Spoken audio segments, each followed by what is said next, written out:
nee na moom sëñ Saliou nee na maam Cheikh Ibra daan leen wax ne ah ndigali sëñ Touba yi day ñaar dong nga ci def muy màggal geeg jumaa ji màggal geeg jumaa ji day lu ñu leen ci sant bu ngeen mënee na ngeen ko def bu ngeen mënul na ngeen ko def waaye bu ñaar yooyu jàllee lu ñu leen sant te na ngeen ci wéy seen sago. waat naa ko ci jëmmi sëriñ Baara mi ma yaakaar benn ñaq bu nu doomu aadama ñaqal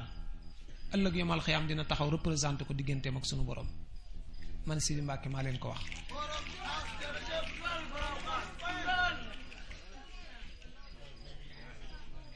ñemewun bor danoo am fay ndax danoo ànd ak si Ahmad Bamba Xaadimu Rasuul mu nangul ñu ànd gi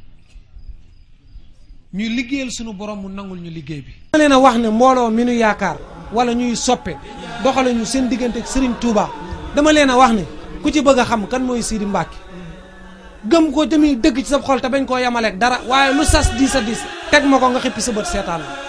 barkeb Serigne Baara Mbacke balaa ren di déwén. di nga xam ne yàlla moonu jox cërub yàlla jox ñu cërub yonent bi jox ñu cërub Serigne Touba ñu koy dundal di ko doxal te jaami yàlla yi rek ñoo tax cërub yàlla nag mooy lu nu neex neex sunu borom lu nu naqari yàlla dàq loola cërub yonent bi mooy lu nu neex neex yonent bi lu nu naqari naqari ko cërub Serigne Touba mooy lu neex Serigne Touba neex ñu lu ma neex neex Serigne Touba. man Sidi Mbacke ku ma ne Serigne Touba nangu na sab liggéey